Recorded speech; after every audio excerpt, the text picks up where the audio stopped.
نہ دل روتا نہ غم ہوتا، نہ ایسا کہیں ماتم ہوتا۔ شبیر اگر تیری عزاداری نہ ہوتی۔ اعوذ باللہ من الشیطان الرجیم، بسم اللہ الرحمن الرحیم۔ ان اللہ وملائکتہ یصلون علی النبی یا ایہا الذین آمنوا صلوا علیہ وسلموا تسلیما۔ اللهم صل على محمد وآل محمد۔ وعن جابر بن عبد الله الأنصاري أنه قال عن فاطمة الزهراء عليها السلام بنت رسول الله صلى الله عليه وآله قال سمعت فاطمة أنها قالت دخل علي أبي رسول الله في بعض الأيام فقال السلام عليك يا فاطمة، فقلت عليك السلام، قال إني أجد في بدني ضعفا، فقلت له أعيذك بالله يا أبتاه من الضعف، فقال يا فاطمة ائتني بالكساء اليماني فغطيني به، فأتيته بالكساء اليماني فغطيته به، وصرت أنظر إليه وإذا وجهه يتلالو كأنه البدر في ليلة تمامه وكماله۔ اللهم صل على محمد وآل محمد۔ فما كانت إلا ساعة وإذا بولدي الحسن قد أقبل وقال السلام عليك يا أمه، فقلت وعليك السلام يا قرة عيني وثمرة فؤادي، فقال يا أمه إني أشم عندك رائحة طيبة كأنها رائحة جدي رسول الله، فقلت نعم إن جدك تحت الكساء، فأقبل الحسن نحو الكساء وقال السلام عليك يا جدا يا رسول الله، أتأذن لي أن أدخل معك تحت الكساء؟ فقال وعليك السلام يا ولدي ويا صاحب حوضي، قد أذنت لك، فدخل معه تحت الكساء۔ اللهم صل على محمد وآل محمد۔ فما كانت إلا ساعة وإذا بولدي الحسين قد أقبل وقال السلام عليك يا أمه، فقلت وعليك السلام يا ولدي ويا قرة عيني وثمرة فؤادي، فقال لي يا أمه إني أشم عندك رائحة طيبة كأنها رائحة جدي رسول الله صلى الله عليه وآله، فقلت نعم إن جدك وأخاك تحت الكساء، فدنا الحسين نحو الكساء وقال السلام عليك يا جدا، السلام عليك يا من اختاره الله، أتأذن لي أن أكون معكما تحت الكساء؟ فقال وعليك السلام يا ولدي ويا شافع أمتي، قد أذنت لك، فدخل معهما تحت الكساء۔ اللهم صل على محمد وآل محمد۔ فأقبل عند ذلك أبو الحسن علي بن أبي طالب وقال السلام عليك يا بنت رسول الله، فقلت وعليك السلام يا أبا الحسن يا أمير المؤمنين. فقال يا فاطمة إني أشم عندك رائحة طيبة كأنها رائحة وخيب ابن أمي رسول الله. فقلت نعم، ها هو مع ولديك تحت الكساء. فأقبل علي نحو الكساء وقال السلام عليك يا رسول الله، أتأذن لي أن أكون معكم تحت الكساء؟ قال له وعليك السلام يا أخي ويا وصي وخليفتي وصاحب لوائي، قد أذنت لك. فدخل علي تحت الكساء. اللهم صل على محمد وآل محمد. ثم أتيت نحو الكساء وقلت السلام عليك يا أبتاه يا رسول الله، أتأذن لي أن أكون معكم تحت الكساء؟ قال وعليك السلام يا بنتي ويا بزعتي، قد أذنت لك. فدخلت تحت الكساء. اللهم صل على محمد وآل محمد.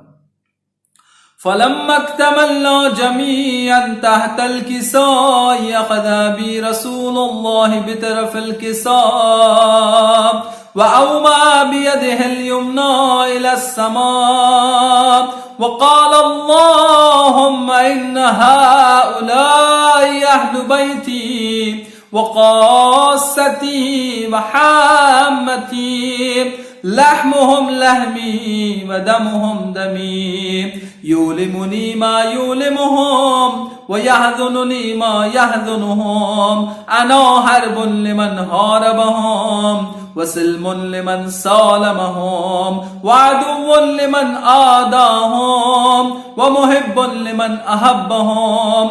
إنهم مني وأنا منهم، فاجعل صلواتك وبركاتك ورحمتك وغفرانك ورضوانك علي وعليهم، واذهب عنهم الرجس وطهرهم تطهيرا. اللهم صل على محمد وآل محمد. فقال الله عز وجل يا ملائكتي ويا سكان سماواتي، إني ما خلقت سماء مبنية ولا أرضا مدهية ولا قمرا منيرا ولا شمسا مضيئة ولا فلكا يدور ولا بحرا يجري ولا فلكا يسري إلا في محبة هؤلاء الخمسة الذين هم تحت الكساء. اللهم صل على محمد وآل محمد. فقال الأمين جبرائيل يا رب ومن تحت الكساء؟ فقال عز وجل هم أهل بيت النبوة ومعدن الرسالة، هم فاطمة وأبوها وبالها وبنوها. اللهم صل على محمد وآل محمد. فقال جبرائيل يا رب أتأذن لي أن نهبط إلى الأرض لأكون معهم سادسا؟ فقال الله نعم قد أذنت لك. فحبت الأمين جبرائيل وقال السلام عليك يا رسول الله. العلي الأعلى يقرئك السلام ويخصك بالتحية والإكرام ويقول لك وعزتي وجلالي إني ما خلقت سماء مبنية ولا مدهيا ولا خمرا منيرا ولا شمسا مضيئة ولا فلكا يدور ولا بحرا يجري ولا فلكا يسري إلا لأجلكم ومحبتكم وقد أذن لي أن أدخل معكم فهل تأذن لي يا رسول الله؟ فقال رسول الله وعليك السلام يا أمين وحي الله إنه نعم قد أذنت لك. فدخل جبرائيل معنا تحت الكساء. اللهم صل على محمد وآل محمد.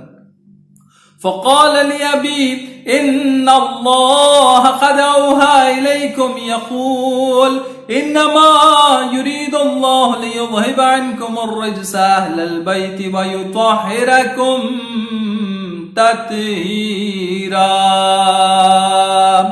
اللهم صل على محمد وآل محمد. فقال علي لأبي يا رسول الله أخبرني ما لجلوسنا هذا تحت الكساء من الفضل عند الله. فقال النبي والذي بعثني بالحق نبيا واصطفاني بالرسالة نجيا ما ذكر خبرنا هذا في محفل من محافل أهل الأرض وفيه جمع من شيتنا ومحبينا إلا ونزلت عليهم الرحمة وهفت بهم الملائكة واستغفرت لهم إلى أن يتفرقوا. فقال علي إذا والله فذنا وفاذ شيتنا ورب الكعبة.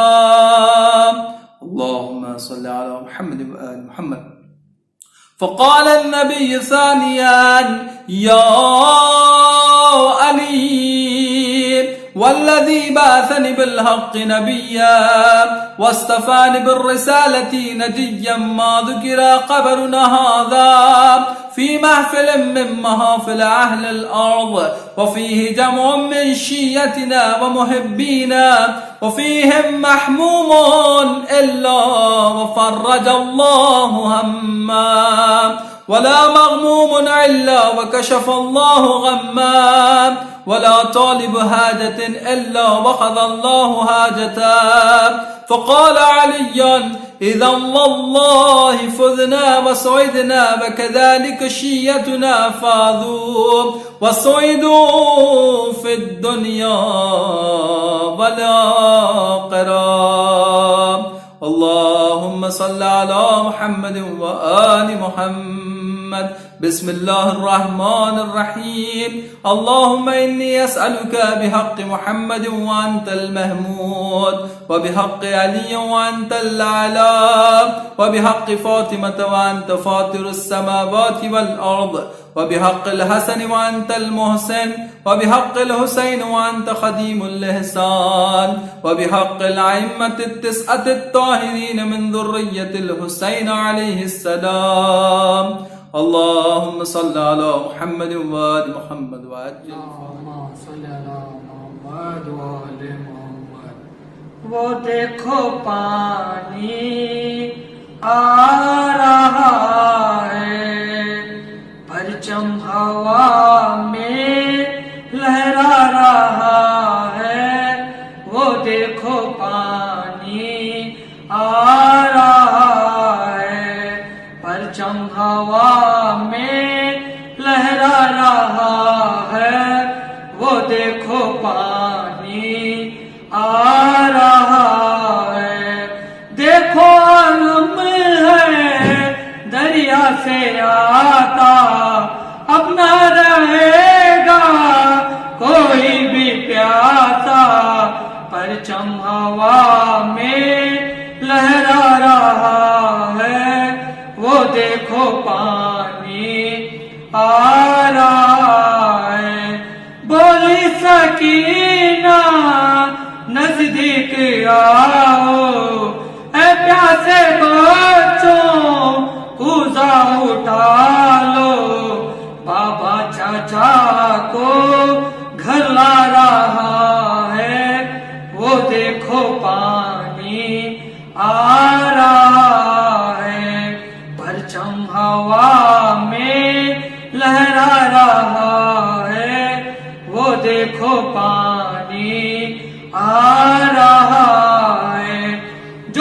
سے چھوٹا گھر میں ہے بچہ پہلے اسی کو پانی ملے گا اصغر ہے پیاسا گھبرا رہا ہے وہ دیکھو پانی آ رہا ہے پرچم ہوا میں لہرا رہا ہے وہ دیکھو پانی آ رہا ہے حلقہ بنا لو کوزے اٹھا لو جو سو گئے ہیں ان کو جگا لو خود چل کے دریا اب آ رہا ہے وہ دیکھو پانی آ رہا ہے جی بھر کے تم سب پانی کو پینا آخر میں سب سے بالی سکینہ پانی پیئیں گے وعدہ رہا ہے وہ دیکھو پانی آ رہا ہے پرچم ہوا میں لہرا رہا ہے وہ دیکھو پانی آ رہا ہے اللهم صل على محمد وآل محمد وعجل فرجهم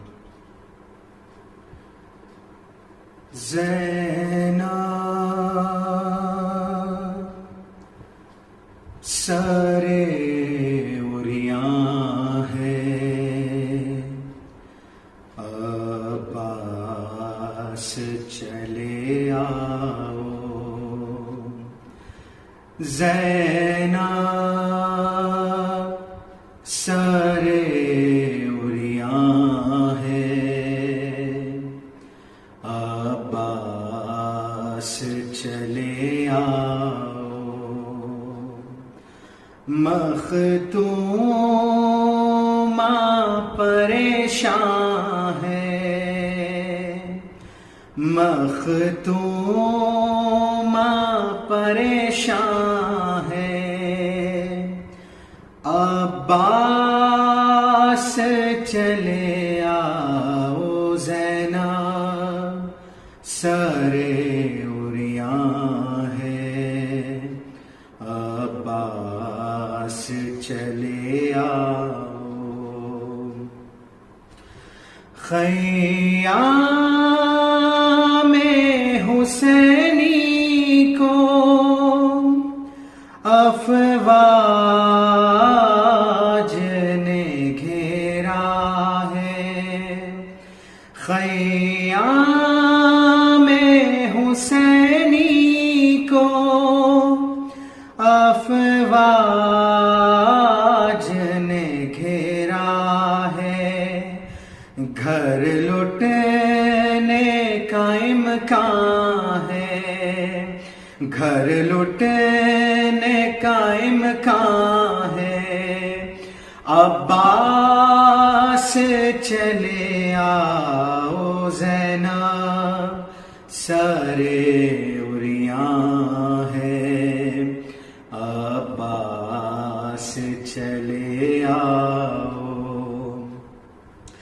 میں کیسے بچاؤں گی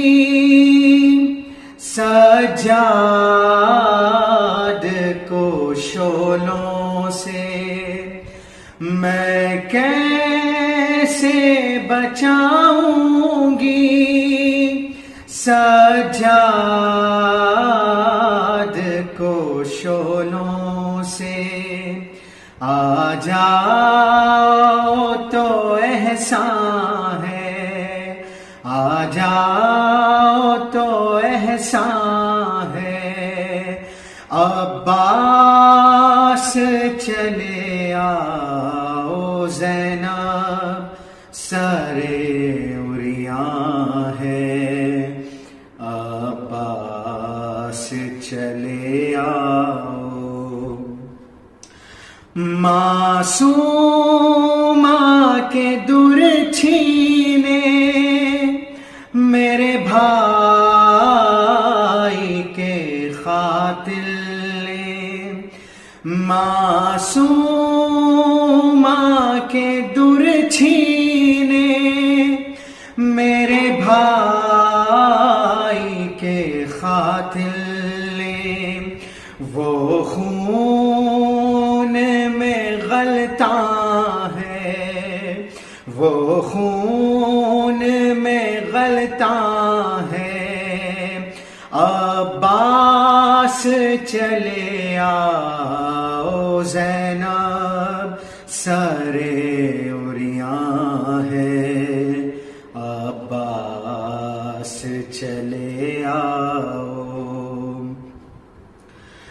مستوروں نے ہاتھوں میں پہنی ہے رسن غازی، مستوروں نے ہاتھوں میں پہنی ہے رسن غازی، جانسوئے زندہ ہے، جانسوئے زندہ ہے، عباس چلے آؤ زینب سرے عریاں ہے، عباس چلے آؤ۔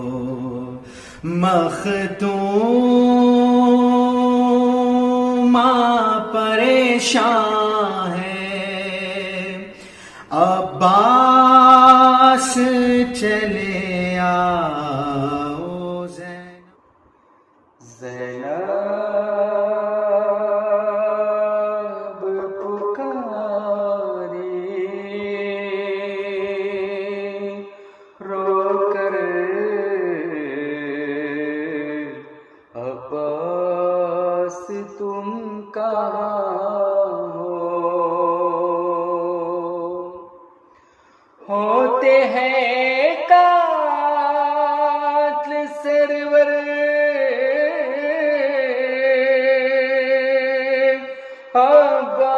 عباس تم کہاں ہو، زینب پکاری رو کر، عباس تم کہاں ہو، بیٹے کی لاش سرور مختل سلا رہے ہیں، بیٹے کی لاش سرور مختل سلا رہے ہیں، دے دو سہارا آ کر،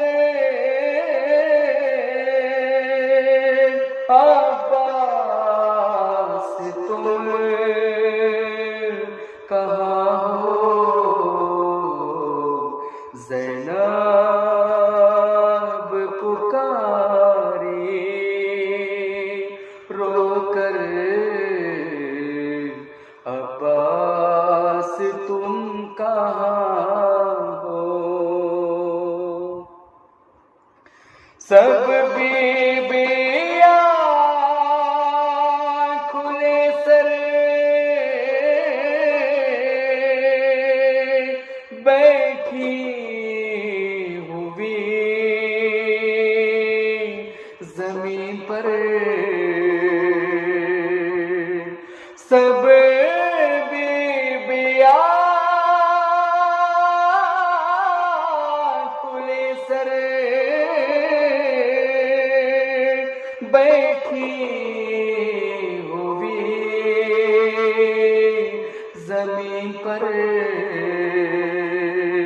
اب تو خبر لو آ کر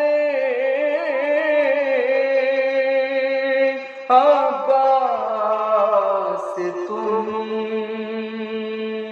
کہاں ہو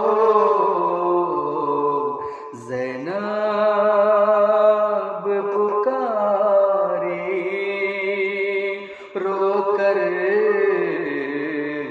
عباس تم کہاں ہو اکبر ہے اب نہ قاسم اصغر بھی اب نہیں ہے اکبر ہے اب نہ قاسم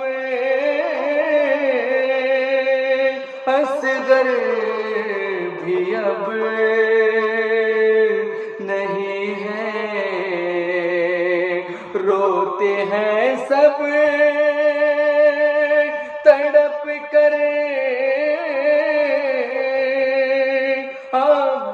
عباس تم کہاں ہو زینب پکاری رو کر عباس تم کہاں ہو رن میں سکینہ رو کر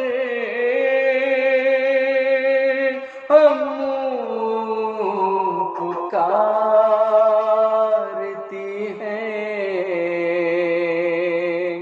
رنے میں سکینہ رو کر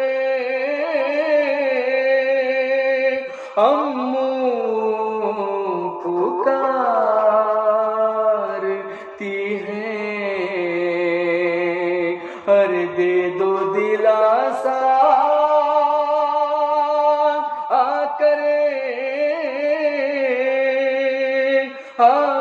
عباس تم کہاں ہو زینب پکاری رو کر عباس تم کہاں ہو خیمے بھی جل چکے ہیں چادر بھی چھن چکی ہے بیٹھے ہیں سب کھلے سر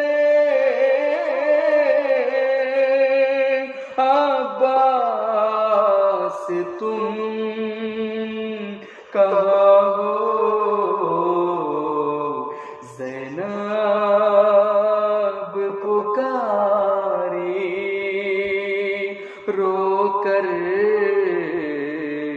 عباس تم کہاں ہو لے لو سلام آخر ہم بے قصوں بھیا لے لو سلام آخر ہم بے قصوں بھیا جاتی ہوں قید ہو کر عباس تم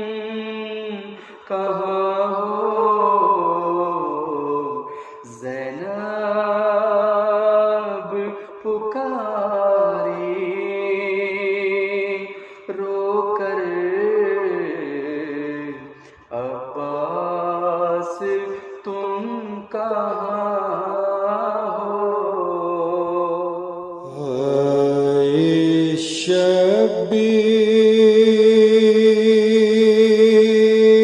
شبیر کے ہونٹوں پہ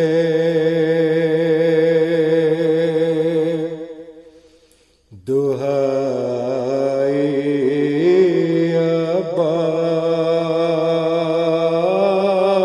عباس، دہائی عباس، میرے بھائی عباس،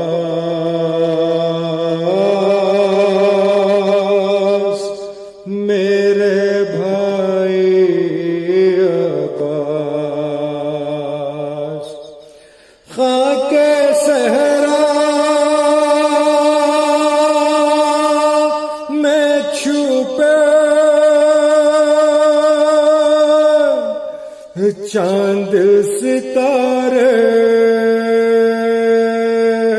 میرے، ہائے غربت نے چھینے سارے سہارے میرے، اور آگ پانی نے میرے گھر میں، آگ پانی نے میرے گھر میں لگائی عباس، میرے بھائی عباس، میرے بھائی عباس، جھک گئی میری کمر کوہ علم ٹوٹا ہے، پاؤں رکھتا ہوں کہیں اور کہیں پڑتا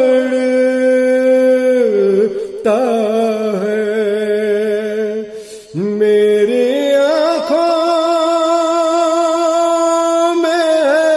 تاریک خدائی عباس، میرے بھائی عباس،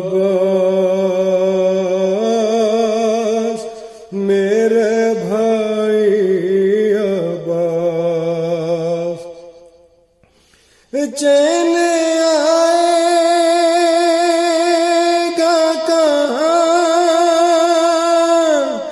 دشت کس گرمی میں، نیند آتی ہے تو سو جاؤ میرے گودی میں، مجھ سے اچھی تو نہیں ہے اور ترائی عباس، میرے بھائی عباس،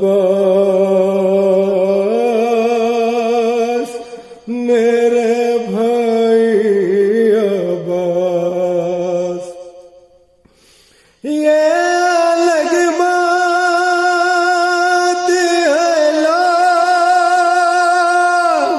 یہ نہیں رن سے میات، ہم در خون بھرے مشق و علم کی صورت میں نے کاندھوں پہ تیری لاش اور اٹھائی عباس میرے بھائی عباس میرے بھائی عباس دوسرا تجھ سے کوئی ہے تو دکھا دے مجھ کو صبر کیسا کروں بھائی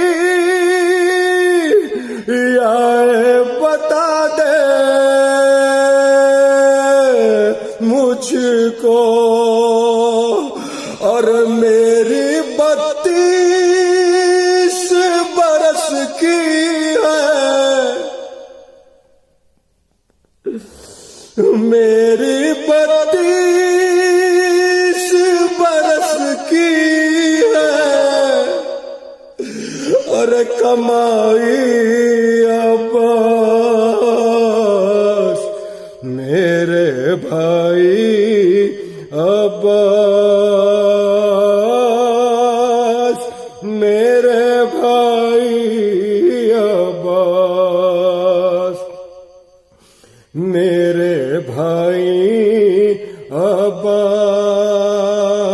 عباس میرے بھائی عباس میری غربت پہ لرز تھے زمین اور زمان تم نے دیکھا نہیں بھائی آئے قیامت کا سما میں نے تربت علی اصغر کی اور بنائی عباس میرے بھائی عباس میرے بھائی عباس سوگواران حضرت ابوالفضل العباس 8 محرم ہے سقائے حرم کرب و بلا کے حیدر کرار کا آج شہادت کی مناسبت ہے امام حسین جناب سکینہ اور حضرت ابوالفضل العباس کی جو محبت تھی وہ بے مثال ہے اور مولا ابوالفضل العباس کی وفا قیامت تک کے لیے بے مثال ہے یہاں تک کہ حضرت ابوالفضل العباس نے مرتے دم تک امام حسین کو ہمیشہ آقا کر کے پکارا مولا نے خواہش کی امام حسین نے کہ وہ آخر امام حسین کو بھائی کر کے بلائیں اسی سلسلے کا یہ مرثیہ پیش خدمت ہے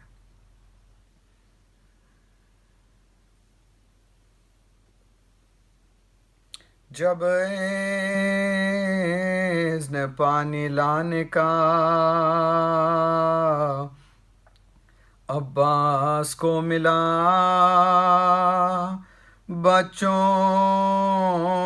کو جمع کر کے سکینہ نے یہ کہا جاتے ہیں اب فرات پا دیکھو میرے چاچا کچھ دیر اور صبر کرو تم پہ میں فدا پانی کی میں سبیل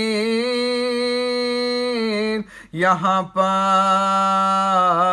لگاؤں گی اصغر کو سب سے پہلے میں پانی پلاؤں گی یہ زین فکر اس طرف تھا، ادھر فوج نابکار بادل کی طرح جانے لگی پھر کے ایک بار، اہل جفا سے بھر گیا میدان کارزار، چلا رہے تھے سارے جفا جو ستم شیار، پانی پہنچ سکے نا امام حسین تک، مشکیزہ جا سکے نا، مشکیزہ جا سکے نا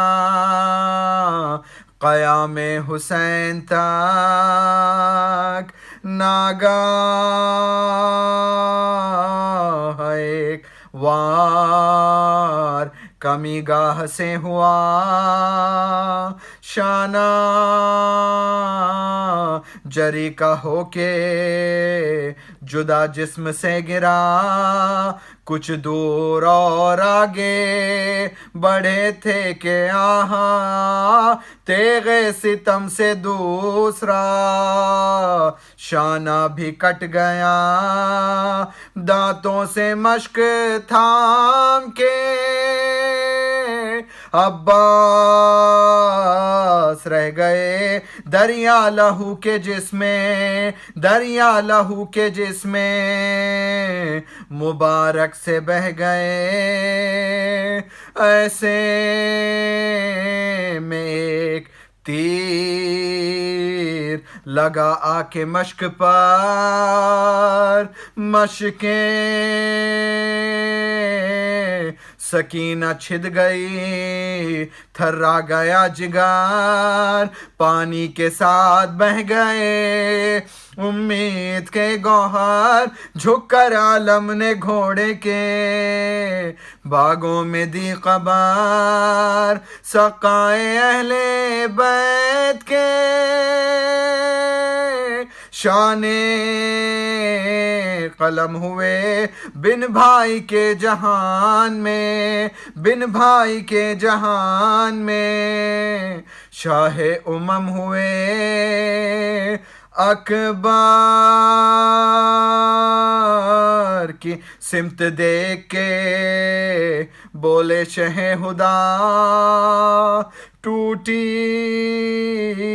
کمر حسین کی اے میرے دل ربا، بیٹا ہمارا قوت بازو ہوا جدا، لو ہو گیا ہی سارے حفاظت شکافتہ، دل میں ہمارے نیزے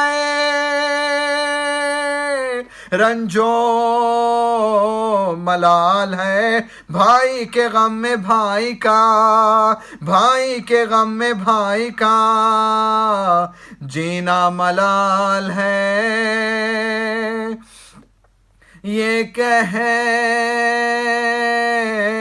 کہ حملہ ور ہوئے فوجوں میں شاہدین، ہم شکل مصطفیٰ نے الٹ دی جو آستین، تھرا گئی فرات لرزنے لگی زمین، جانے بچا کے بھاگے رن سے سب لائیں، پہنچے حسین تیزی سے بھائی کی لاش پر، حسرت برس رہی تھی، حسرت برس رہی تھی تنے پاش پاش پر، بھائی کے سر کو شاہ نے زانوں پر رکھ لیا، تھے پائیں تھی کھڑے ہوئے ہم شکل مصطفیٰ پھر روکے اپنے بھائی سے بولے شہ ہدا دیکھو حسین آیا ہے اے جان مرتضی اب آ چکا ہے وقت جدائی پکار لو جانے سے پہلے بھائی کو جانے سے پہلے بھائی کو بھائی پکار لو آنکھوں کو اپنی کھول کے بولا وہ تشنہ کام شرمندہ ہے سکینہ سے عباس یا امام لاشا اٹھانے کا نہ کریں آپ اہتمام اب حشر تک رہے گا ہمارا یہی قیام لیبل اللہ بخش دیجئے شفاعت کے نام سے کوئی کمی ہوئی ہو کوئی کمی ہوئی ہو اگر اس غلام سے پھر شاہ کی سمت دیکھ کے عباس نے کہا یہ سب کرم ہے آپ کا یا شاہ کربلا رقت کا جوش بڑھ گیا گھٹنے لگا گلا بھائی کے ایک لفظ میں تھا پورا مرثیہ بھائی کہا تو روح بدن سے نکل گئی زانو پشے کے گردنے زانو پشے کے گردنے عباس ڈھل گئی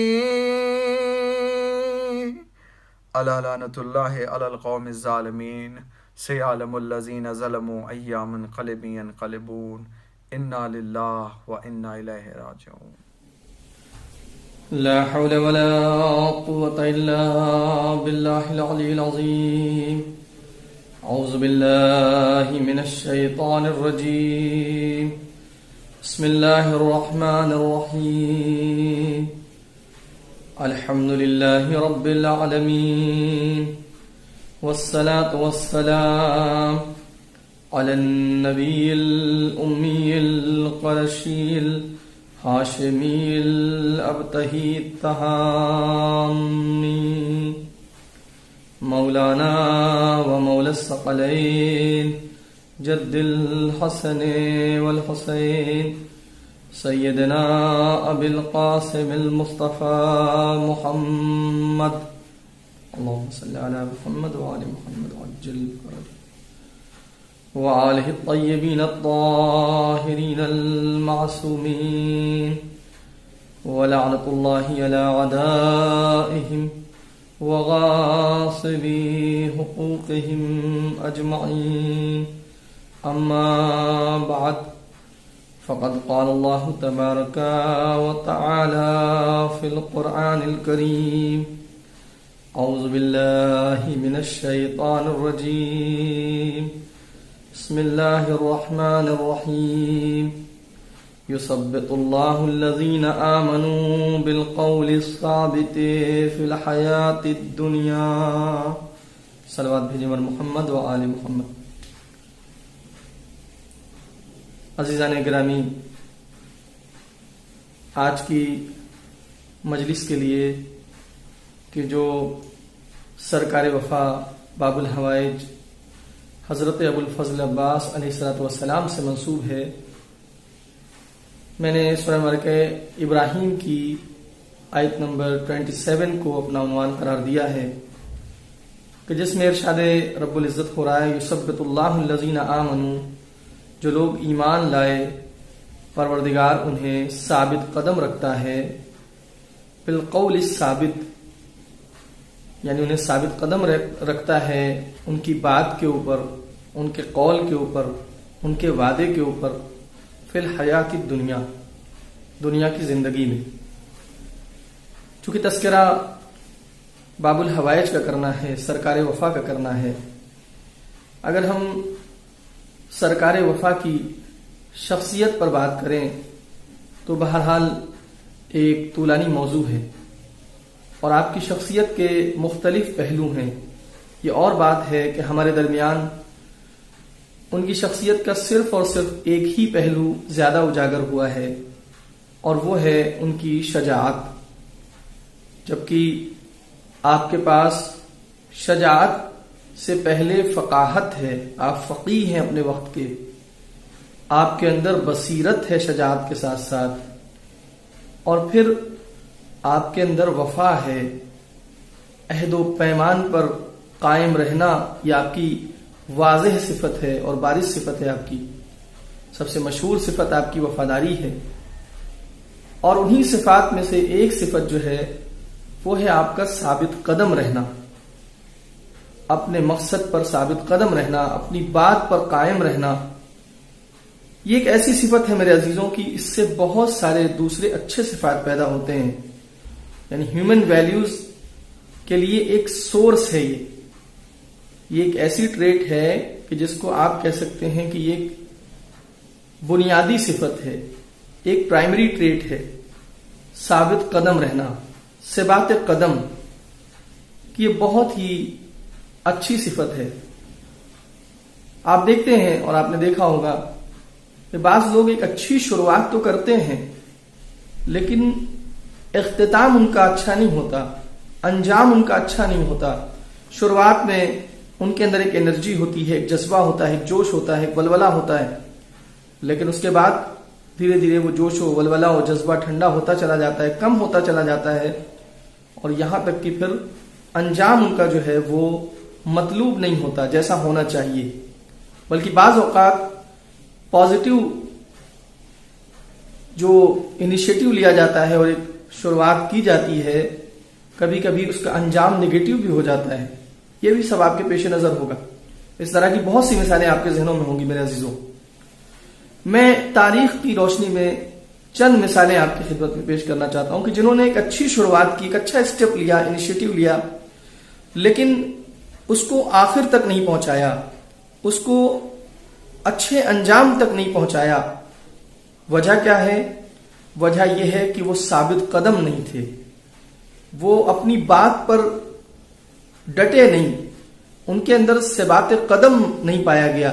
یہ ایک اہم صفت ہے میرے دوستوں کہ اگر کسی کے اندر یہ صفت پیدا ہو جائے تو پھر وہ اپنے مقصد پر قائم رہتا ہے. میں جلدی چند مثالیں تاریخ کی آپ کی خدمت میں پیش کرنا چاہوں گا. ایک شخصیت ہے جس کا تاریخ نے نام لکھا عبید اللہ ابن جحش. یہ ایسی شخصیت ہے کہ جو اس دور میں اسلام لایا کہ جب مکے میں مسلمانوں کی تعداد کم ہے، مسلمانوں کے لیے مکے کا ماحول بہت ناسازگار ہے. اس نے شادی کی ہے ابو سفیان کی بیٹی سے. صورتحال یہ ہوتی ہے، ابو سفیان کی بیٹی جس کا نام تاریخ نے ام حبیبہ لکھا ہے. تو اب چونکہ مکے کے اندر فضا بہت خفقانی ہے، بہت پریشرائز کیا جا رہا ہے ان مسلمانوں کو، اور چونکہ ان کی تعداد کم ہے لہذا مشرکین مکہ ان کو مسلسل پریشرائز کرتے ہیں، تکلیفیں دیتے ہیں، ٹارچر کرتے ہیں. لہذا عبید اللہ ابن جحش سے فیصلہ کرتے ہیں کہ اپنی زوجہ کے ساتھ ہم حبشے ہجرت کر کے چلے جائیں. یعنی آپ اندازہ کریں کہ ایک اچھی شروعات، ایک اچھا انیشیٹو لیا، ایک اچھا اسٹیپ لیا کہ مکے میں چونکہ میرے ایمان کو خطرہ ہے لہذا میں اپنے ایمان کے تحفظ کے لیے حبشے چلا جاؤں. اور یہ بہت اچھی صفت ہے، بہت اچھی بات ہے. کہا بھی گیا اسلام میں کہ اگر کسی سرزمین پر انسان کا ایمان محفوظ نہ رہے اور ایمان کو خطرہ ہو جائے تو اب وہاں پر ہجرت انسان کے لیے واجب ہو جاتی ہے. اگر ممکن ہے تو انسان کو چاہیے کہ وہاں سے مائگریٹ کرے. چنانچہ عبید اللہ ابن جحش نے فیصلہ کیا کہ اپنی زوجہ ام حبیبہ کے ساتھ مکے سے مائگریٹ کر کے حبشے چلے جائیں. اب آپ دیکھیں اچھا انیشیٹو، لیکن جب وہاں پہنچتے ہیں تو وہاں کچھ ایسے ماحول میں پہنچ جاتے ہیں، ایسا ماحول انہیں مل جاتا ہے کہ جس میں ان کی عادتیں بگڑنے لگتی ہیں، شراب خوری شروع کر دیتے ہیں، نشہ شروع کر دیتے ہیں، اور اس کے بعد رفتہ رفتہ ان بری عادتوں میں پڑنے کے بعد وہ انسان کی جو اپنا ایمان بچانے کے لیے مکے سے حبشے آیا، انجام اس کا میرے دوستوں کیا ہوتا ہے؟ تاریخ یہ کہتی ہے کہ انجام عبید اللہ ابن جہش کا یہ ہوتا ہے کہ ایک منزل وہ آتی ہے کہ جب حبشے میں چونکہ کرسچنز کی تعداد زیادہ ہے، ان کی میجورٹی ہے، آخر کار یہ عبید اللہ ابن جہش جو مسلمان ہو کر کے مشرکین مکہ سے فرار کر کے حبشے آتے ہیں، آخر میں یہ مرتد ہو جاتے ہیں، دین سے پھر جاتے ہیں اور یہ عیسائیت کو قبول کر لیتے ہیں اور اسی دین پر دنیا سے گزرتے ہیں۔ تو اب آپ اندازہ کریں کہ ایک انسان کہ جس نے ایک اچھا اسٹیپ لیا، اچھی شروعات کی، مگر انجام کچھ اور ہے۔ عبید اللہ ابن عباس، دوسرا میں واقعہ اور دوسری مثال پیش کر رہا ہوں تاریخ سے۔ عبید اللہ ابن عباس کون ہے؟ یہ کمانڈر ہیں لشکر امام حسن علیہ السلام کی، رشتہ داری بھی ہے امام حسن علیہ السلام سے، کوئی نسبت بھی ہے۔ عبید اللہ ابن عباس کو امام حسن مصطفیٰ علیہ السلام اپنی طرف سے کمانڈر مقرر کر کے، جو لشکر آپ نے بھیجا تھا حاکم شام سے مقابلے کے لیے، اس کا کمانڈر ان کو معین کیا ہے۔ لیکن ہوتا کیا ہے، جب ان کو حاکم شام لالچ دیتا ہے اور ان کے سامنے کچھ سکے رکھتا ہے، کچھ مال دنیا رکھتا ہے، تو اس کی لالچ میں آ کر کے کیا کرتے ہیں، یہ لشکر شام میں جا کے مل جاتے ہیں۔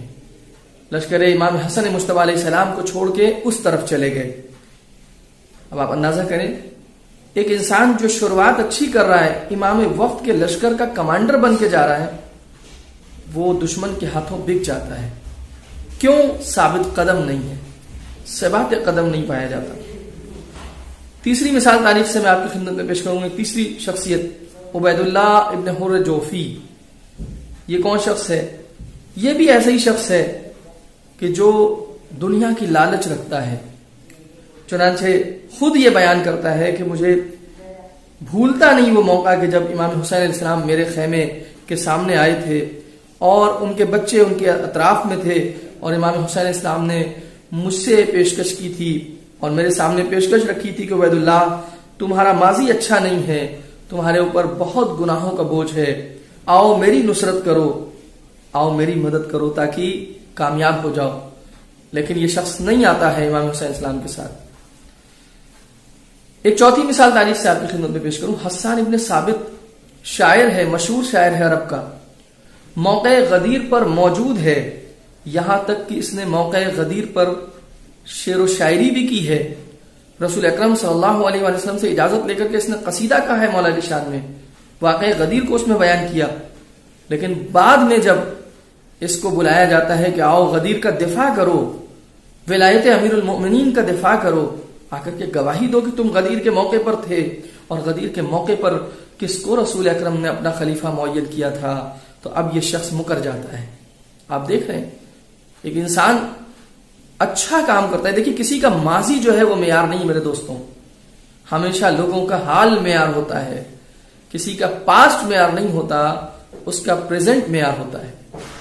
آپ غور کریں، حسان ابن ثابت نے اس وقت بہترین قصیدہ کہا، وہ اپنی جگہ، لیکن اب جب کہا جاتا ہے تو یہ مکر جاتا ہے، اور پھر جو امام علی کے مقابلے میں ہیں ان کی طرف چلا جاتا ہے اور ان کی شان میں اور ان کی مدح و ثنا میں شعر و شاعری کہتا ہے۔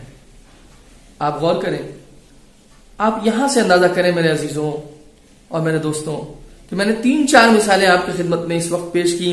عبید اللہ ابن جہش کی مثال میں نے آپ کی خدمت میں پیش کی، عبید اللہ ابن عباس کی مثال آپ کی خدمت میں پیش کی، عبید اللہ ابن حر جوفی کی مثال آپ کی خدمت میں پیش کی۔ اتفاق سے آپ دیکھیں تینوں کا نام عبید اللہ ہے، اور اس کے ساتھ ساتھ حسان ابن ثابت، یہ 4 مثالیں آپ کی خدمت میں پیش کی۔ اس سے کیا نتیجہ نکلتا ہے میرے دوستوں؟ اس سے نتیجہ یہ نکلتا ہے کہ ہمیں اپنے ایمان پر مغرور نہیں ہونا ہے، پروردگار کا شکر گزار رہنا ہے۔ پروردگار تیرا شکر کہ تو نے ہمیں در اہل بیت سے وابستہ کیا ہے، تو نے ہمیں ولایت اہل بیت سے وابستہ کیا ہے، متمسک کیا ہے ولایت اہل بیت علیہ السلام سے، تو نے ہمیں امام حسین علیہ السلام سے وابستہ کیا ہے، تو نے ہمیں کربلا کے در سے جوڑا ہے۔ لیکن ہے پروردگار، ہر لمحہ اس بات کا خطرہ ہے، ہر لمحہ میرا دشمن ابلیس میرے پیچھے لگا ہوا ہے، اور ہر لمحہ مجھ جیسے کمزور انسان کو وہ دھوکہ دینے کی فراق میں ہے، اور کبھی بھی ایسا ہو سکتا ہے کہ میری شروعات اچھی ہو، میرا انجام اچھا نہ ہو، میری عاقبت اچھی نہ ہو۔ دعا کرتے رہنا چاہیے میرے عزیزوں میرے دوستوں پروردگار سے کہ پروردگار جس طریقے سے محبت و ولایت اہل بیت، محبت و مودت امام حسین علیہ السلام اور شہدائے کربلا اے پروردگار تو نے ہمارے دل میں ڈالی ہے، یہ محبت و مودت میری آخری سانسوں تک میرے اندر باقی رہے، اور یہ مودت و محبت نہ صرف یہ کہ میرے اندر آخری سانسوں تک باقی رہے بلکہ میری نسل میں تا قیامت جاری و ساری رہے۔ ایک صلوات بھیجیں بر محمد و آل محمد، اللہم صلی علی محمد و آل محمد۔ قرآن مجید سورہ برکہ انفال میں اسی ثبات قدم کے ٹاپک کو کتنا بہترین طریقے سے ڈیل کرتا ہے۔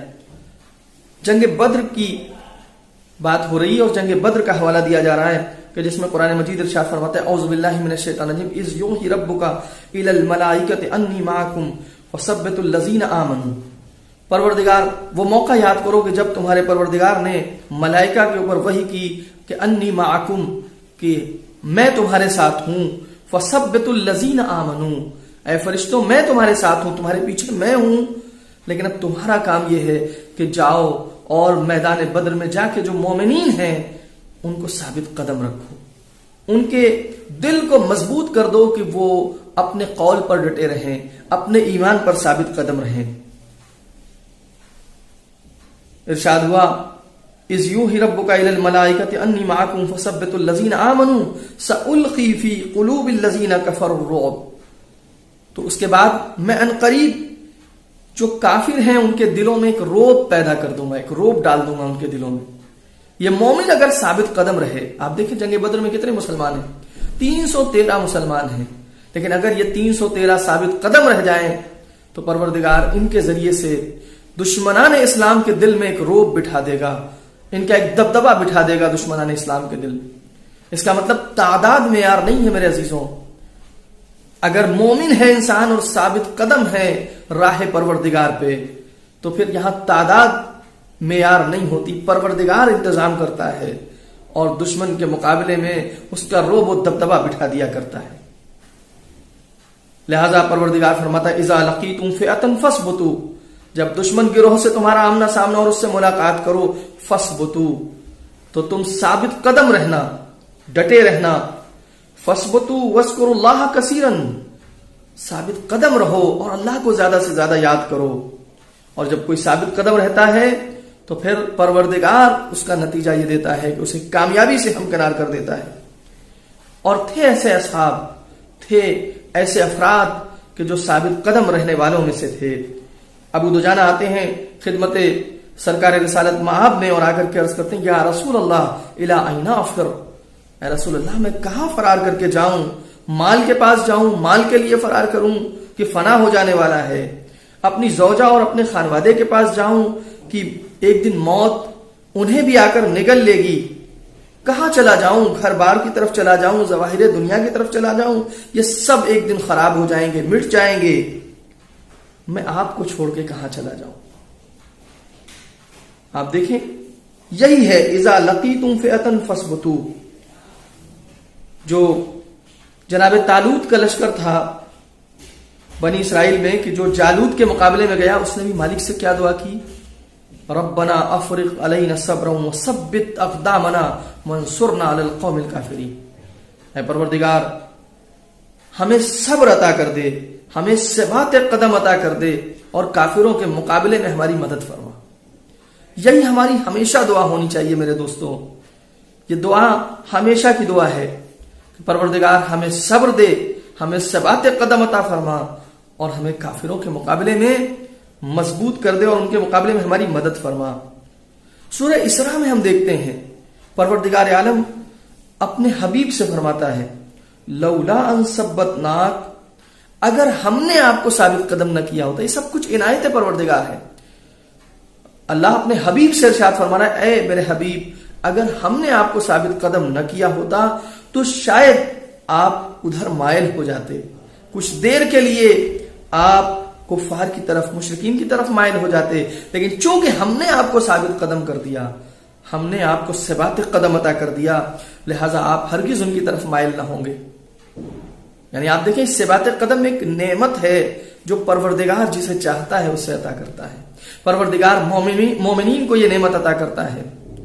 پروردگار اپنے حبیب کو یہ نعمت عطا کرتا ہے ثبات قدم کی، کہ انسان ثابت قدم رہے۔ سرکار وفا جن کا تذکرہ ہے آج، وہ کیسی شخصیت ہے میرے دوستو؟ وہ ایسی شخصیت ہے جو اپنی آخری سانسوں تک اپنے وعدے پر قائم رہی اور ثابت قدم رہی آخری وقت تک، آخری لمحات تک۔ یہ ایسی شخصیت ہے۔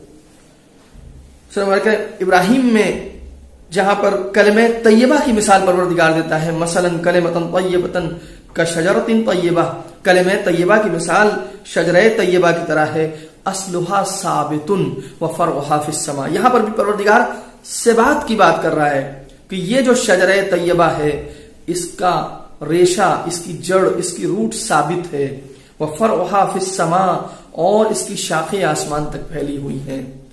یعنی اگر جڑ ثابت ہو تو پھر شاخیں آسمان کی بلندیوں پہ پہنچ جاتی ہیں۔ یہ مومن کیسا مومن ہے؟ مومن کی شان کیا ہے کہ اگر وہ اپنے ایمان میں ثابت قدم رہ جائے تو پھر جو اس کے اثرات ہیں وہ آسمان تک پہنچ جاتے ہیں، آسمان کی بلندیوں تک پہنچ جاتے ہیں، اس کے اعمال و افعال آسمان کی بلندیوں پر پہنچ جاتے ہیں میرے عزیزوں، اس کے کمالات بلند ہو جایا کرتے ہیں۔ جو مومن ہوتا ہے، اب چونکہ اس شجرہ طیبہ کا فائدہ کیا ہے، فرمایا تؤتی اکلھا کل حین باذن ربھا، اس سے لوگ فائدہ اٹھاتے ہیں، اس کے پھل کو لوگ کھاتے ہیں پروردگار کی مرضی سے، اپنے پروردگار کی اجازت سے۔ مومن بھی ایسے ہی ہوتا ہے، چونکہ اس اپنے ایمان کے اوپر ثابت قدم رہتا ہے، لہٰذا اس کی گفتگو، اس کی فکر، اس کا قلم، اس کی عمر، اس کے الفاظ، اس کا انداز، اس کے جینے کا طریقہ، ان سب چیزوں سے پورا معاشرہ مستفیض ہوتا ہے، پورے معاشرے کو فائدہ پہنچتا ہے۔ لہٰذا میرے عزیزوں، یہ ثبات قدم بڑی نعمت ہے، بہت بڑی نعمت ہے کہ جسے نصیب ہو جائے وہ صراط، پل صراط سے آسانی سے گزر جائے گا۔ اگر دنیا میں کوئی ثابت قدم رہے تو اب اس کا نتیجہ یہ ہوگا اور فائدہ یہ ہوگا کہ انسان پل صراط پر آسانی سے گزر جائے گا۔ پیغمبر اکرم صلی اللہ علیہ وآلہ وسلم ارشاد فرماتے ہیں، درود بھیجنے پر محمد و آل محمد، اللہم صلی علی محمد و آل محمد، فرماتے ہیں کہ کچھ لوگ اتنی تیز پل صراط سے گزر جائیں گے کہ جب جنت کے سامنے پہنچیں گے تو کہیں گے حل رأیتم صراطا حل رأیتم حسابا، ان سے سوال کیا جائے گا تم نے پل صراط دیکھا، تم نے حساب و کتاب دیکھا؟ تو جواب دیں گے نہیں، ہم نے تو نہیں دیکھا پل صراط، ہم نے تو کوئی حساب و کتاب نہیں دیکھا، ہمیں تو بجلی کی طرح، جیسے ایک بجلی ہوتی ہے، برق چمکتی ہے آسمان میں، اس برق کی طرح برق رفتاری کے ساتھ ہمیں یہاں جنت میں پہنچا دیا گیا، در جنت پہ لا کے کھڑا کر دیا گیا۔ امام صادق علیہ السلام نے فرمایا ایک حدیث میں کہ جو لوگ پل صراط سے گزریں گے ان کی 5 قسمیں ہیں۔ الناس یمرون علی الصراط طبقات، ان کے طبقات ہیں الگ الگ، جو پل صراط سے گزرنے والے ہیں ان کے الگ الگ طبقات ہیں۔ 5 شکل سے لوگ پل صراط سے گزریں گے، جن میں پہلی شکل یہ ہے کہ من یمر مثل البرق، کچھ وہ ہوں گے جو برق رفتاری سے گزر جائیں گے، جیسے ایک بجلی تیزی سے گزر جاتی ہے آسمان میں، اس طریقے سے وہ گزر جائیں گے، یعنی گویا نور کی رفتار ہوگی۔ آپ کو معلوم ہے کہ نور کی رفتار سب سے تیز ہوا کرتی ہے، اس رفتار سے یہ لوگ گزر جائیں گے۔ اور جب ان سے پوچھا جائے گا کیا تم نے حساب و کتاب، تم نے میزان و صراط دیکھا؟ تو کہیں گے نہیں، ہم نے تو نہیں دیکھا۔ یہ بالکل ویسے ہی کہ اگر انسان بہت تیزی کے ساتھ ایک ہائی وے پہ جا رہا ہو اور اس کا سفر پر اطمینان ہو تو وہ اپنی منزل پر پہنچ جاتا ہے، اسے احساس تک نہیں ہوتا، اندازہ تک نہیں ہوتا کہ میں اپنی منزل پہ پہنچ گیا۔ اسی طریقے سے جو مومن یہاں دنیا میں ثابت قدم رہے گا، اس کا نتیجہ یہ ہوگا کہ آخرت میں برق رفتاری کے ساتھ پل صراط سے گزر جائے گا۔ لیکن عزیزوں یاد رہے کہ صراط، جو پل صراط کی بات ہے، پل صراط 2 طرح کی ہیں۔ امام جعفر صادق علیہ السلام ارشاد فرماتے ہیں وہما صراطان، یہ پل صراط 2 طرح کے ہیں، 2 پل صراط ہیں، صراط فی الدنیا و صراط فی الاخرہ۔ ایک پل صراط تو دنیا میں ہی ہے اور ایک پل صراط آخرت میں ہے۔ جب پل صراط کا تذکرہ ہوتا ہے تو ہم سب کا پہلا تصور اس آخرت کے پل صراط کی طرف جاتا ہے، لیکن چھٹے امام علیہ السلام فرماتے ہیں کہ پل صراط 2 ہیں، ایک دنیا کا پل صراط ہے، ایک آخرت کا پل صراط ہے۔ دنیا کا پل صراط کیا ہے؟ فرماتے ہیں فَأَمَّا الصِّرَاطُ الَّذِي فِي الدُّنْيَا، دیکھیے آخرت کا پل صراط تو سب کو پتا ہے، یہ دنیا میں پل صراط کیا ہے؟ امام بیان فرماتے ہیں فَأَمَّا الصِّرَاطُ الَّذِي فِي الدُّنْيَا فَهُوَ الْإِمَامُ الْمَفْرُوضُ الطَّاعَةِ، دنیا کے اندر جو پل صراط ہے وہ کچھ اور نہیں ہے، وہ امام ہے جس کی اطاعت اللہ نے سب کے اوپر فرض کی ہے. یعنی اگر آپ امام کے ساتھ ہیں اس دنیا میں، امام کے راستے پر ہیں، امام کے مقصد کے پیچھے آپ چل رہے ہیں، اس کا مطلب یہ ہے کہ آپ دنیا میں پل صراط سے عبور کر رہے ہیں اور آسانی سے گزر رہے ہیں. امام حسین علیہ الصلوۃ والسلام اپنے زمانے کے امام وقت، کیوں جناب عباس کا مرتبہ اتنا بلند ہو گیا ہے میرے عزیزوں؟ کیوں وہ مقام ملا ہے کہ روز قیامت جو روایتیں ملتی ہیں کہ تمام شہداء آپ کے مقام و مرتبے کے اوپر غبطہ کریں گے، تمام شہداء رشک کریں گے، یہ تمنا کریں گے کاش ہمیں یہ مقام حاصل ہو جاتا. یا آخر اس کی وجہ کیا ہے میرے عزیزوں؟ وجہ یہی ہے کہ انہوں نے دنیا میں جو پل صراط تھا اس پر بہترین سفر طے کیا، یعنی اپنے زمانے کے امام کے ساتھ آخری سانسوں تک رہے اور ایسا ثابت قدم رہے، ایسی وفا نبھائی آپ نے، ایسی وفاداری کا ثبوت دیا زمانے کے امام کے ساتھ کہ دنیا رہتی دنیا تک کے لیے مثال بن گئے میرے عزیزوں. یہ وفائے ابو الفضل عباس ہے، یہ ثبات قدم ہے ابو الفضل عباس علیہ الصلوۃ والسلام ہے کہ جس نے ان کو اس مقام تک پہنچایا ہے. تو اب یہ ہمارے لیے نمونہ عمل ہے کہ کیسے امام وقت کے ساتھ ہوا جاتا ہے، کیسے امام وقت کی اطاعت کی جاتی ہے، کیسے امام وقت کی پیروی کی جاتی ہے. عباس اس ہستی کا نام ہے جو مزاج شناس امامت ہے، مزاج شناس ولایت ہے.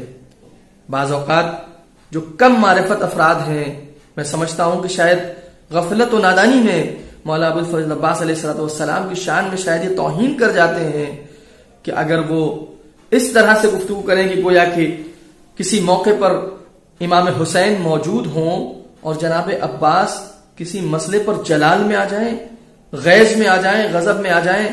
نہیں میرے دوستوں، جناب عباس کا مرتبہ وہ ہے اور معرفت وہ ہے اور بصیرت وہ ہے کہ جناب عباس کی نگاہیں امام وقت کی پیشانی پہ ہیں، امام وقت کے چہرے پہ ہیں اور امام وقت کی پیشانی کے بل کو پہچانتی ہیں. امام حسین کے چہرے کو دیکھ کر کے جناب عباس اندازہ کر لیتے ہیں کہ منشأ امام وقت کیا ہے. چاہے وہ خیموں کو ہٹانے کا مسئلہ ہو، چاہے وہ ولید کے دربار کا موقع ہو، اور چاہے وہ میدان کربلا میں جنگ کرنے کی اجازت کا مسئلہ ہو. کسی مسئلے میں ایسا نہیں آپ دکھا سکتے معتبر تواریخ میں کہ جناب عباس نے ذرہ برابر امام وقت کے سامنے اور اس امام وقت کی مرضی کے سامنے چوچرا کی. مطیع محض ہیں. یہ ہے جناب عباس کا کردار میرے دوستوں کہ جس کی طرف کم توجہ دلائی جاتی ہے. اگر ہم یہاں پر آ کر کے جناب عباس کی شخصیت کو اس طرح سے پیش کریں کہ گویا غیظ و غضب میں آ جاتے تھے، جلال میں آ جاتے تھے اور پھر انہیں سنبھالنے کے لیے دوسروں کو بلانا پڑتا تھا، مشکل ہو جاتی تھی. امام حسین علیہ السلام بھی دوسروں کا سہارا لیتے تھے. میں سمجھتا ہوں کہ شاید نادانی میں جناب ابو الفضل عباس علیہ السلام کی توہین ہو جائے گی. اور عجب نہیں کہ سرکار وفا ہم سے شکوہ کریں کہ تم نے ہمارے مقام کو نہیں پہچانا، تم نے ہماری منزلت کو نہیں پہچانا. امام جعفر صادق علیہ الصلوۃ والسلام فرماتے ہیں کان امی العباس نافذ البصیرہ، میرے چچا عباس نافذ بصیرت تھے، جن کی بصیرت ایسی تھی کہ اپنے نشانے پر لگ جائے. نافذ کہتے ہیں اس تیر کو جو اپنے صحیح نشانے پر لگ جائے. ایسی بصیرت تھی کہ جو ہمیشہ اپنے مقصد کو پا لیا کرتی تھی. یعنی اس بصیرت کے ذریعے سے سرکار وفا اپنے مقصد تک پہنچ جایا کرتے تھے. نافذ تھی آپ کی بصیرت، بہت عمیق بصیرت تھی آپ کی. کسی معمولی ہستی کا نام نہیں ہے ابو الفضل عباس علیہ الصلوۃ والسلام. ہماری جانیں قربان ہو جائیں اس شخصیت کے اوپر. اگر اطاعت امام کا درس لینا ہے اور اطاعت امام کے لیے کوئی نمونہ عمل چاہیے تو سرکار وفا سے بڑا کوئی نمونہ عمل نہیں میرے دوستوں. یہ بات آپ یاد رکھیں. چنانچہ میں بہت سی باتیں اس سلسلے میں کر سکتا ہوں لیکن ابھی مجھے زیادہ وقت آپ کا نہیں لینا ہے. آپ دیکھیں کہ ثبات قدم ایک بڑی نعمت ہے، اور وہ ہستیاں جو ثابت قدم رہیں، قرآن ان کی مثالیں پیش کرتا ہے، ان کی مثالیں دیتا ہے، کبھی کبھی انہیں نمونہ عمل بنا کے پیش کرتا ہے. مثلا جناب مریم کی مثال قرآن دیتا ہے، مادر عیسیٰ جناب مریم کی مثال قرآن پیش کرتا ہے جو اپنے مقصد پر ثابت قدم رہیں. جناب آسیہ زوجہ فرعون کی مثال پیش کرتا ہے پروردگار عالم، اور پروردگار عالم فرماتا ہے ضرب اللہ مثلا للذین آمنوا امرأۃ فرعون، اللہ مثال دیتا ہے مومنین کے لیے زوجہ فرعون کی. یعنی اس میں آپ دیکھ لیں کہ جناب آسیہ صرف اور صرف خواتین کے لیے نمونہ عمل نہیں ہے اور آئیڈیل نہیں ہے. پروردگار مثال جب دے رہا ہے تو تمام مومنین کے لیے مثال دے رہا ہے. ضرب اللہ مثلا للذین آمنوا، جو مومن ہیں پروردگار ان سب کے لیے مثال دے رہا ہے، چاہے مرد ہو یا خواتین.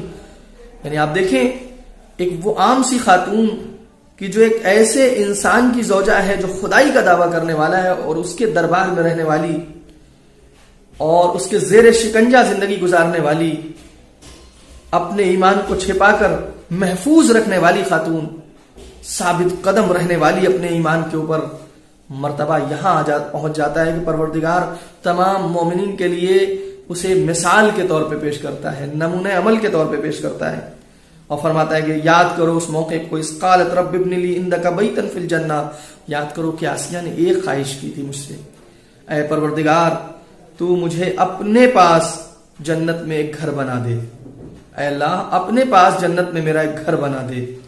یہ مقام اندیت کوئی معمولی مقام نہیں ہے میرے عزیزوں.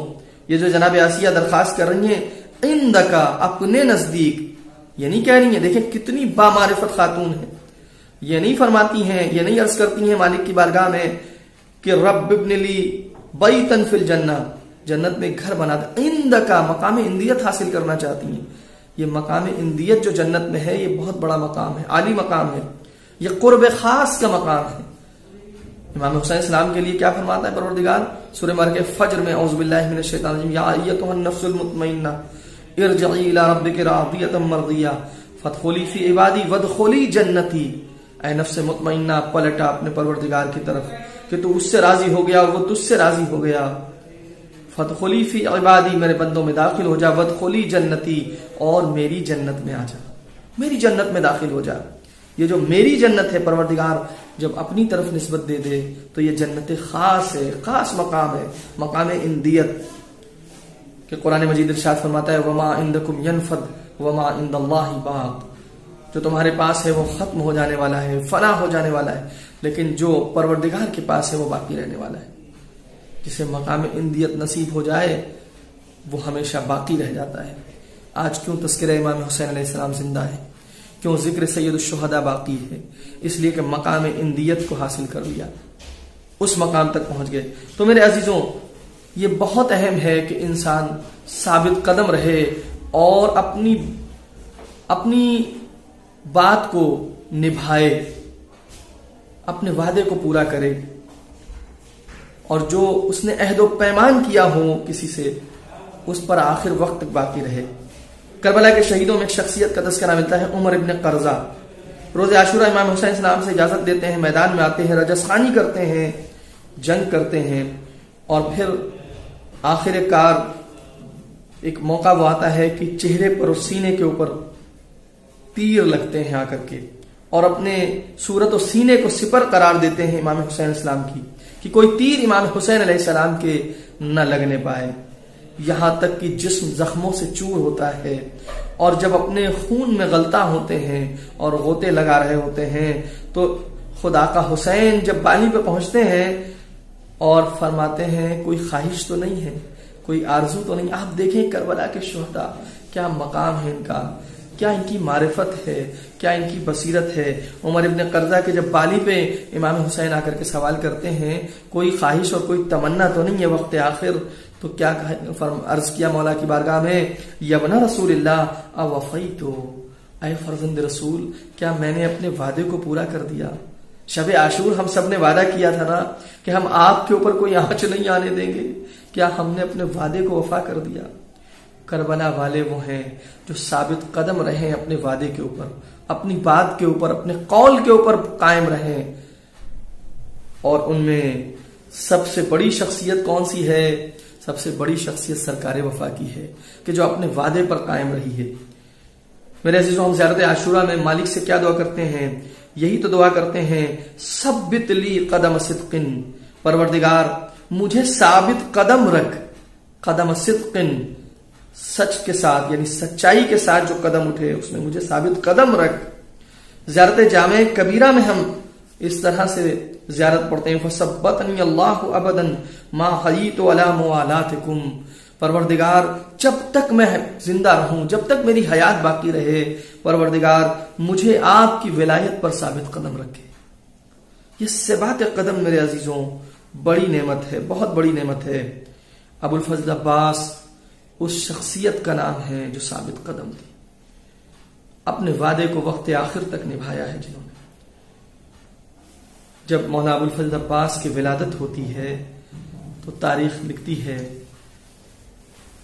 کہ جناب ام البنین نے اس نومولود کو امام علی علیہ الصلوۃ والسلام کی آغوش میں دیا۔ مولائے کائنات نے اس بچے کو اپنی آغوش میں لیا تو دیکھا کہ بازو بھرے ہوئے ہیں، ابو الفضل عباس کے بازو بھرے ہوئے ہیں۔ مولائے کائنات ابو الفضل عباس کے بازوؤں کو دیکھتے ہیں اور کریا کرنے لگتے ہیں۔ ایک مرتبہ جناب ام البنین آگے بڑھتی ہیں اور آگے بڑھنے کے بعد ہاتھوں کو جوڑ کے عرض کرتی ہیں، آقا میرے بچے کے بازوؤں میں کوئی نقص ہے کیا؟ میرے بچے کے بازوؤں میں کوئی نقص تو نہیں ہے؟ مولا فرماتے ہیں نہیں ام البنین، اس بچے کے بازوؤں میں کوئی نقص نہیں ہے، تمہیں نہیں معلوم ہے اس کے بازو کربلا میں حسین کی نصرت میں قلم کیے جائیں گے۔ اللہ اکبر، عجب مرحلہ ہے۔ بعض تاریخوں میں ملتا ہے امام حسین اور جناب عباس کا رشتہ بڑا گہرا رشتہ ہے، عجیب رشتہ ہے یہ امام حسین اور جناب عباس کا۔ بعض تاریخوں میں ملتا ہے کہ جب جناب عباس کی ولادت ہوئی تو آپ نے آنکھیں نہیں کھولی، یہاں تک کہ جب امام حسین نے آپ کو اپنی آغوش میں لیا تو ایک مرتبہ آپ نے اپنی آنکھوں کو کھولا، جیسے آتے ہی دنیا میں کہنا چاہتے ہوں کہ میں ہمیشہ اپنے آقا حسین کے ساتھ رہنا چاہتا ہوں، پہلی نگاہ جس پر ڈالنا چاہتا ہوں وہ میرے آقا حسین کا چہرہ انور ہو، رخ انور ہو۔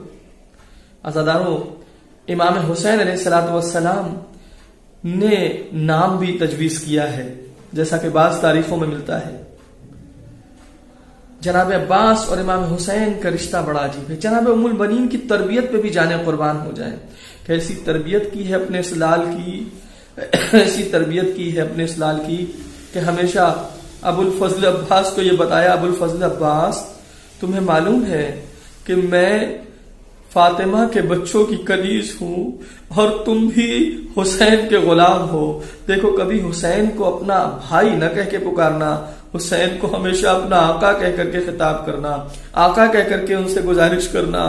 یہی وجہ ہے کہ ابو الفضل عباس نے پوری زندگی امام حسین کو آقا کہہ کے پکارا، صرف ایک آخری موقع تھا کہ جب جناب عباس نے بھائی کہا ہے اور اس کے بعد روح قفس عنصری سے پرواز کر گئی ہے۔ عزادارو، ایک منزل وہ آتی ہے کہ جب جناب عباس آتے ہیں اور آنے کے بعد مولا حسین کی خدمت میں عرض کرتے ہیں، آقا حلی من رخصہ، کیا مجھے بھی اب میدان میں جانے کی اجازت ہے؟ امام حسین نے ایک عجیب فقرہ ارشاد فرمایا۔ امام حسین فرماتے ہیں، فَإِذَا مَضَيْتَ أَنْتَ صَاحِبُ لِوَاءِ فَإِذَا مَضَيْتَ تَفَرَّقَ عَسْكَرِي، اے عباس تم تو میرے لشکر کے علمدار، اگر تم چلے گئے تو میرا لشکر بکھر جائے گا، میرا لشکر بکھر جائے گا۔ جناب عباس نے ہاتھوں کو جوڑ کے مولا کی بارگاہ میں عرض کیا، مولا وہ لشکر کہاں ہے جس کی میں علمداری کرتا تھا؟ مجھے بھی جنگ کی اجازت دیں، مجھے بھی مرنے کی اجازت دیں۔ آقا حسین نے ایک مرتبہ فرمایا، عباس تمہیں جنگ کی اجازت تو نہیں ہے، لیکن ہاں وہ خیمے سے تم بچوں کے التش کی آوازیں تو سن رہے ہو نا، وہ چھوٹے چھوٹے بچے خالی کوزے لیے ہوئے آواز دے رہے ہیں، ہائے پیاس ہائے پیاس۔ اے عباس اگر جانا چاہتے ہو تو ان بچوں کے لیے پانی کی سبیل کرتے جاؤ۔ عباس آتے ہیں، خیمہ سکینہ کے در پہ کھڑے ہوتے ہیں، آواز دیتے ہیں سکینہ کو، وہ سکینہ جو عباس سے بے حد محبت کرتی ہے، عباس بھی سکینہ کو بے حد چاہتے ہیں، آ کر کے سکینہ کو بلاتے ہیں، آواز دیتے ہیں، جناب سکینہ در خیمہ پہ آئی۔ جناب عباس نے فرمایا اے بیٹی سکینہ جاؤ اپنی مشق لے آؤ۔ مشق جناب سکینہ لے کر کے آئی ہیں۔ جناب عباس ہیں کہ جنہوں نے جو علمدار کربلا ہے اپنے علم میں مشق سکینہ کو باندھا، اور اب چونکہ جنگ کی اجازت نہیں ہے اس لیے تلوار ساتھ نہیں لے جا رہے ہیں، ہاں لیکن اپنے ساتھ ایک ٹوٹا ہوا نیزہ لے کر کے جا رہے ہیں۔ اب یہ جری ہے اور یہ بہادر ہے، شجاع ہے، یہ غازی ہے کہ جو بڑھ رہا ہے نہر فرات کی طرف۔ دشمن کی فوجیں نہر فرات کو پہرا دے رہی ہیں، مگر غازی کا روب ایسا ہے کہ جیسے ہی غازی وہاں پر نزدیک پہنچتے ہیں دشمن کی فوجیں کائی کی طرح چھٹ جاتی ہیں۔ میرے مولا جاتے ہیں نہر فرات پر، اپنے گھوڑے کو نہر فرات میں اتارتے ہیں، مشق کو بھرتے ہیں۔ مشق کو بھرنے کے بعد ایک مرتبہ چلو میں پانی کو لیا۔ بعض لوگ کہتے ہیں شاید عباس پانی پینا چاہتے تھے، نہیں میرے عزیزوں عزاداروں، ہرگز ایسا نہیں ہو سکتا۔ سرکار وفا کی شان پہ جسارت ہوگی اگر کوئی یہ تصور کرے نہیں، پانی نہیں پینا چاہتے تھے، بس صرف شاید یہ بتانا چاہتے ہوں کہ دیکھو تم یہ نہ سمجھنا کہ عباس مجبور ہے، یہ دریا جو ہے اس پر آج عباس کا قبضہ پھر سے ہے۔ عزاداروں، اور اس کے بعد ایک مرتبہ آپ نے چلو میں پانی کو لیا۔ اب یہاں پر کچھ علماء اور ذاکرین یہ کہتے ہیں کہ عجب نہیں، جب چلو میں پانی کو لیا ہو تو اس میں سکینہ اور اصغر کی تصویر نظر آئی ہو، لیکن ہاں مقاتل نے یہ لکھا کہ جناب عباس نے یہ کہہ کر کے پانی کو پھینک دیا کہ کیا میں اس صورت میں پانی پی لوں کہ جب میرا آقا حسین پیاسا ہے، میری سکینہ پیاسی ہے، خیمے میں چھوٹے چھوٹے بچے پیاسے ہیں۔ جناب عباس نے ہرگز لبوں پہ پانی نہ لگایا، یہ سرکار وفا کی وفا ہے۔ اور اس کے بعد فوراً آپ ایک مرتبہ گھوڑے پر سوار ہو کر کے اب خیمے کی طرف تیزی سے بڑھ رہے ہیں۔ آپ دشمن سے تعارض نہیں کرنا چاہتے ہیں، مگر دشمن ہے جو سامنے آ کر کے عباس کو مقابلہ نہیں کر سکتا۔ حکیم ابن طفیل نام کا ایک ملعون ہے کہ جو ایک خرما کے درخت کے پیچھے چھپا ہوا ہے، اس نے ایک مرتبہ مولا عباس کے پیچھے سے آپ کے بائیں بازو کے اوپر تلوار سے وار کیا۔ مولا عباس کا بایاں بازو قلم ہوا اور بایاں بازو اب زمین کربلا کے اوپر گرا۔ عباس نے علم کو داہنے بازو میں لیا، دائنے ہاتھ میں سنبھالا۔ ابھی بھی عباس کی امید نہیں ٹوٹی ہے، ابھی بھی عباس توجہ نہیں دیتے۔ عباس ہیں جو تیزی سے خیمے کی طرف بڑھ رہے ہیں، لیکن عزاداروں اسی اسنا میں کچھ دور بڑھے تھے کہ پھر سے ایک ظالم نے، ایک شقی نے عباس کے داہنے بازو پہ وار کر دیا۔ اب جو داہنے بازو پہ وار ہوا، داہنا بازو بھی قلم ہو کے زمین کربلا پر گر گیا۔ عباس نے علم کو کسی طریقے سے سینے سے سنبھالا اور اس کے بعد اب مشق سکینہ کو دانتوں میں دبائے ہوئے آگے بڑھ رہے ہیں۔ لیکن عزاداروں ایک منزل ہوا آئی کہ ایک دشمن نے ایک تیر چلایا، وہ تیر آ کے مشق سکینہ پر لگا، سارا پانی بہ گیا۔ بس پانی کا بہنا تھا کہ عزاداروں اب عباس کی امید ٹوٹ گئی، اب عباس کی امید ٹوٹ گئی۔ میں کہتا ہوں یہ تیر مشق سکینہ پر نہیں لگا تھا، یہ قلب عباس پہ لگا تھا۔ یہی وجہ ہے کہ اب عباس نے ایک مرتبہ گھوڑے کا رخ موڑ دیا۔ اب عباس خیمے میں جا کے کیا کرے کہ اسی اسنا میں ایک تیر اور آتا ہے، اور وہ تیر آ کر کے مولا کے آنکھ میں پیوست ہوتا ہے، آنکھ میں خون بھر گیا۔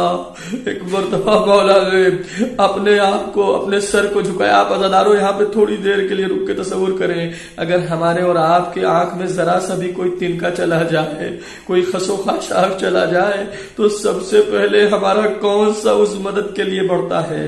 سب سے پہلے ہم ہاتھوں کو اپنی آنکھ تک لے جاتے ہیں نا۔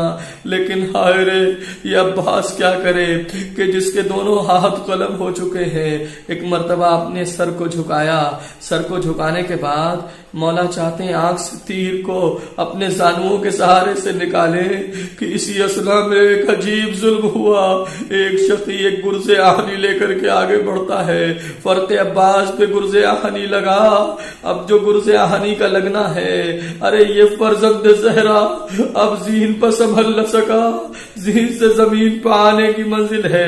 بازاداروں یہاں پہ تصور کیجئے، جتنے بھی شہداء ذہن سے زمین پہ آئے